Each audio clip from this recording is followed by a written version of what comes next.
এভাবে বানিয়ে নিন মৌরলা চচ্চড়ি। গরম গরম ভাতের সাথে খেতে কিন্তু দারুণ লাগে, মনে হবে এক থালা ভাত বেশি খাই। এর জন্য প্রথমেই মৌরলা মাছ, যেটা নুন হলুদ মাখিয়ে রেখেছিলাম, দেখতেই পাচ্ছেন এখানে নুন হলুদ মাখিয়ে মাছটা রেখেছি। আর আরও আরেকটা কাজ করতে হবে, সেটা হচ্ছে বেগুনেও নুন হলুদ মাখিয়ে নিতে হবে ভালো করে।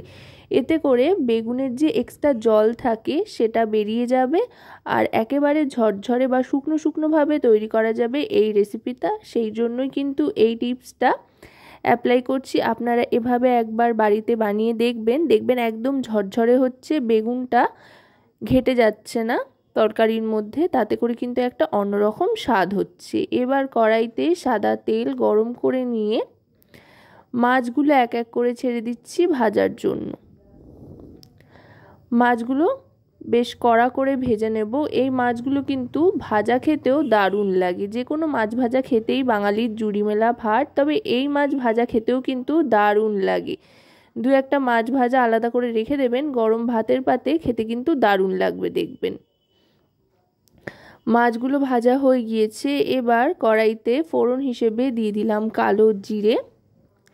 কালো জিরে ফোড়ন দেওয়ার পর দিয়ে দিচ্ছি লম্বা লম্বা করে কেটে রাখা আলু। ঠিক বেগুনটা যেভাবে কেটে নেওয়া হয়েছে আলুটাও কিন্তু একইভাবে কেটে নেওয়া হয়েছে।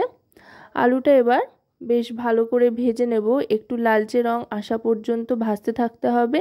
আলুটা ভাজতে ভাজতে দিয়ে দিচ্ছি এবার স্লাইস করে কেটে রাখা পেঁয়াজ কুচি। পেঁয়াজটাও এভাবে কেটে নেবেন। এই রেসিপির জন্য কিন্তু যা যা তরকারি ব্যবহার হচ্ছে, এমনকি লঙ্কা, সবটাই কিন্তু লম্বা লম্বা করে কেটে নেওয়া হয়েছে। বেশ চচ্চড়ির মতো করে যেভাবে আমরা কেটে নিই আর কি, সেইভাবেই কেটে নেওয়া হয়েছে। পেঁয়াজটা দেখুন নরম হয়ে এসছে একেবারে। এবার দিয়ে দিচ্ছি নুন হলুদ মাখিয়ে জল ঝরিয়ে নেওয়া বেগুনটা, বেগুনের টুকরোগুলো। নুন হলুদ মাখানোর ফলে বেগুন থেকে যেই জলটা ছেড়েছে সেই জলটা নিংড়ে ফেলে নিয়ে তারপরেই কিন্তু বেগুনটা এখানে দিয়েছি।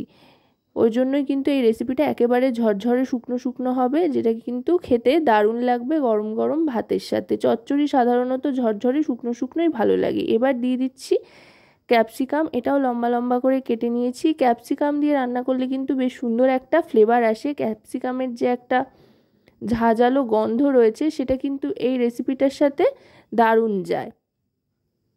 এখন মোটামুটি 12 মাসই ক্যাপসিকাম পাওয়া যায়, তাই ক্যাপসিকাম দিয়ে একবার এভাবে বানিয়ে দেখবেন, দেখবেন অসাধারণ লাগছে। এবার দিয়ে দিচ্ছি টমেটো। যেমন কালারফুল দেখতে হয় তেমনি কিন্তু খেতেও দারুণ লাগে। টমেটোটা দিয়ে এবার একে একে গুঁড়ো মশলাগুলো দিয়ে দেব। গুঁড়ো মশলার মধ্যে প্রথমেই দিয়ে দিচ্ছি হলুদ গুঁড়ো।